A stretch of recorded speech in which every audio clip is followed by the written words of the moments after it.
26:19. Er and Onan were the sons of Judah, but they died in Canaan. All right, some more bad guys. Tamar. So, yep, exactly. So She's the smartest woman in the Bible.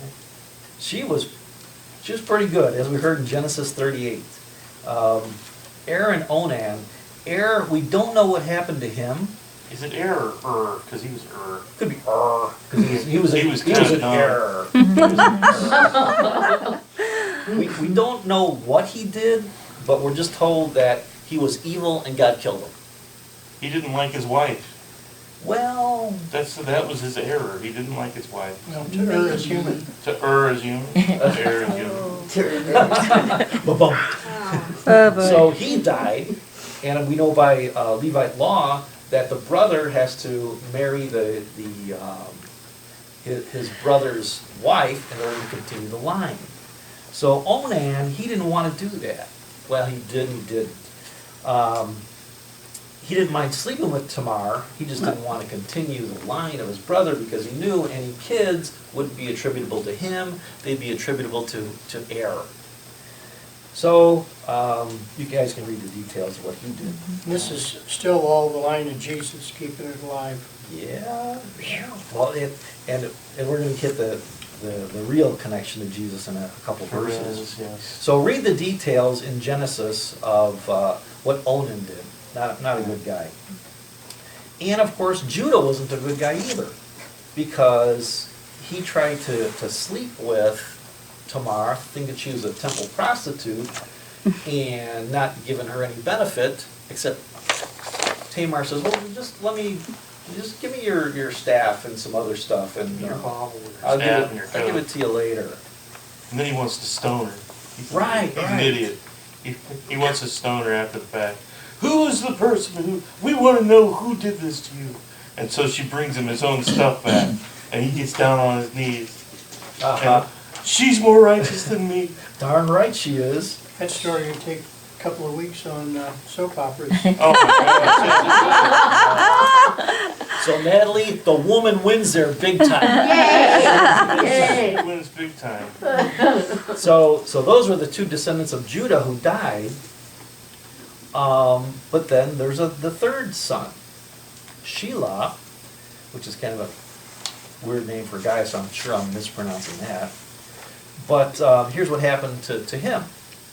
In Genesis 38:11, he should have been sent to Tamar when he was old enough so he can continue the line of error, but he didn't.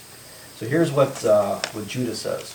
Judah then said to his daughter-in-law Tamar, live as a widow in your father's household until my son Shelah grows up.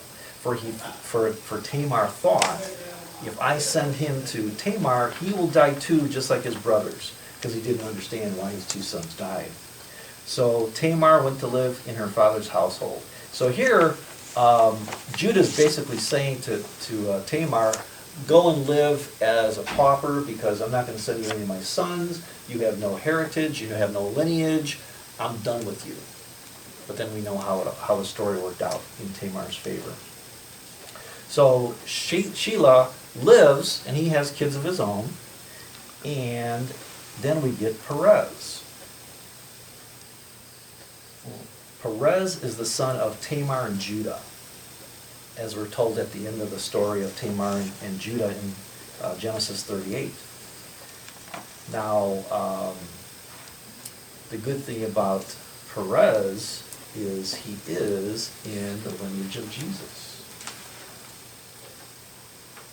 In verse 21, the descendants of Perez were. So when we go to Matthew chapter 1, verse 3, we hear of the lineage of Jesus.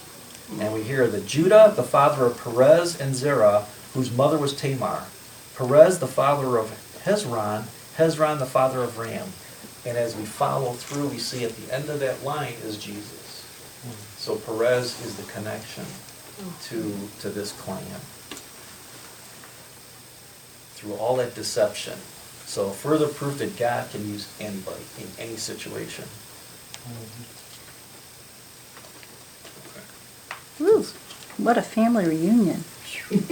Yep, twisted people. Twisted people. Yeah. Okay, so, then we get to verse 28. The descendants of Joseph by their clans through Manasseh and Ephraim. So then we get through that clan. Now, as we heard before, the order of Manasseh and Ephraim is reversed from the first census in Numbers 1. And there we hear that Ephraim was first, and now they're in the correct birth order because Manasseh came first. And the reason why Ephraim was first in the first census is that he was blessed by Jacob. Because Jacob, during the time of blessing, he was so blind he couldn't see. Oh, that's right. So he had his hands out for the blessing, and I think Joseph switched his hands to get him on the right order. And then Jacob says, no, I want the blessing to be this way. And God says, no, that's not the way I want it. So the census order was changed here. So that's what happened back then. That's why they're in different order. Let's see, what else we have here? Then another weird thing, when we're talking about the descendants of Manasseh in verse 29. The descendants of Manasseh through Machir, the Machirite clan. Machir was the father of Gilead through Gilead, the Gileadite clan. Now, the interesting thing about Gilead is that's not a person. That's a city that was conquered by Machir. And the remaining residents that weren't Amorites that were wiped out, they became part of the family of Machir. And we hear that in Numbers 32, verse 39. The descendants of Machir, son of Manasseh, went to Gilead, captured it, and drove out the Amorites who were there. So Moses gave Gilead to the Machirites, the descendants of Manasseh, and they settled there. So the whole town, usually what happened is, usually in war, they took the whole town, people and everything, as plunder from the towns that were taken over. If God knew that they were unrepentant people, God would just have the whole town wiped out. And that would represent a sacrifice to God. Because when we know about the blood sacrifice, the whole thing was given up to God. In this case, the leftovers, who weren't Amorites, they were just good people in God's eyes, so they were allowed to be adopted into the family. So this Gilead is a whole town of people. Kind of just like how we were adopted into the clan. And from sermon a couple weeks ago, how we're grafted into the tree of Abraham. Isn't there a song, There's a Balm in Gilead? I was just going to say, I Yeah. sang Yeah. that. Yeah, Yeah, in choir when I was in yeah. my early Yeah. 20s. There's a balm in Gilead to heal the sin-sick soul. Yeah, Wow. You could tell we're music people. music junkies. Yeah. Sounds like we need a choir here. We have choir robes. We talked about that We sure yesterday do. on our way home. We have robes. None of the choir robes fit me. We'll have to adapt. We'll have to have a choir tent, A choir We'll have to what? adapt one. adapt one. Yeah. Kind of make A it choir. into a hospital robe. Yeah, oh yeah. Yeah, we won't go there. Why No, does let's- everything boil down to Monty Python? I don't understand that. Okay, let's keep going. Okay, Yeah. the rabbit hole. Yeah. Yeah. We just saw that recently, so. No, let's just keep going. Okay, anyway, so, verse 33. I love these names, don't you?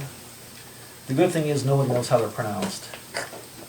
And since this was written at the time before they had vowels, we really have no idea. Shepherd fan?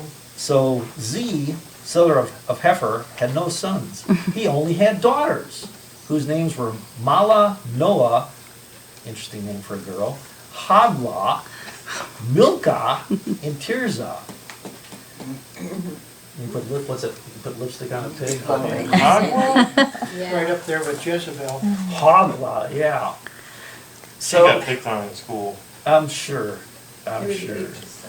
Zelophehad. Zelophehad, he died of his own son. So let's see, where are we at here? So Numbers 26 and 33, we're going to hear more about these girls in Numbers 27. Mhm. Because Numbers 27 is all about new things being done. And definitely, new things are being done in this clan. Minor rabbit hole. Yeah. All of these census numbers have changed when they were first assigned where to camp around the tabernacle. The more important tribes were in the east, and then it went down and around. I don't know if that's changed with numbers, if Simeon was still in a good position. That's a good point. We'll have to watch the next couple chapters when, if it's even mentioned, Yeah. about the camping order. So we get to more listings of names, nothing in particular, until we get to verse 46. All of a sudden, out of nowhere, we hear Asher had a daughter named Sarah. Besides the family, the clan that only had daughters, this is the only woman mentioned in the genealogy. So when we see stuff like this, what do we usually say? There's a reason. There's got to be a reason. So this week, look at the supplement. Who is Sarah? And I'll kind of give you an idea. She's mentioned also in genealogies in Genesis 46 and also in 1 Chronicles. So there's a reason why she's in the Bible. So that handout will tell you why. So the total number of men in verse 51, fighting men over age 20, was 601,730. And let's see, so just a slight decrease. So they were still, God is still keeping his promise that the family of Abraham would be many, would be a large family. Because even though they went through plagues and disasters and everything else, they still had a slight, only just a slight decrease. Way less than 1%. Yeah, not bad after 40 years, No?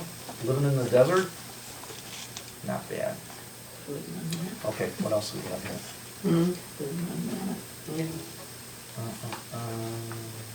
Let's see here. Oh, 27, that's where he died of his own sin. Okay. Where's that at? Numbers 27, 1. Oh, in chapter 27? Yeah, that's Okay. where the one, Okay, so okay. hold tight, hold tight. Okay, so in verse 64, so Numbers 26, 64. Well, actually, we start in 63. It's talking about the census. These are the ones counted by Moses and Eleazar, the priest when they counted the Israelites on the plains of Moab by the Jordan across from Jericho. Not one of them was among those counted by Moses and Aaron the priest when they counted the Israelites in the desert of Sinai. So this tells us that the entire first generation, besides Moses, Caleb, and Jacob, were wiped out by the time of the second census. For the Lord had told those Israelites they would surely die in the wilderness, and not one of them was left except Caleb, son of Jephunneh, and Joshua, son of Nun. God told them, you said I brought you out here to die in the desert, so that's what's going to happen to you.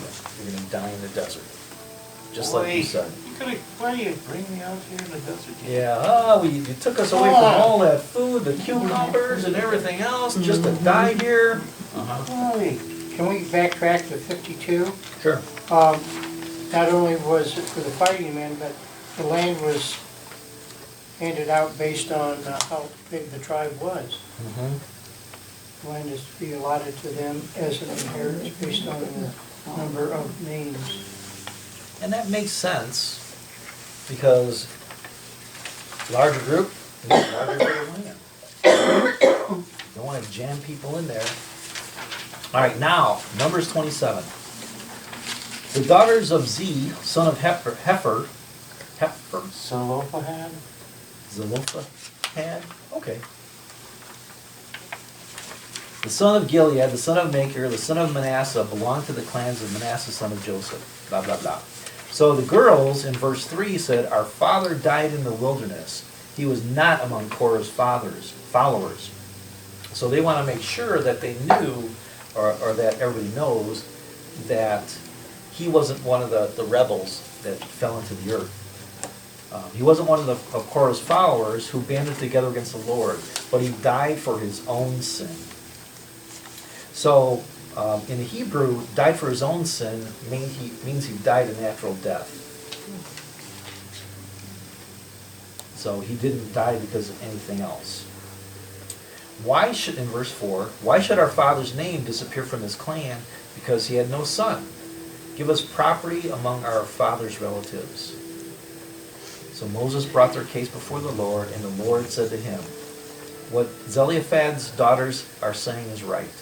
You must certainly give them property as an inheritance among their father's relatives, and give their father's inheritance to them. And we know up until this point, daughters who weren't married had no property rights whatsoever. Right.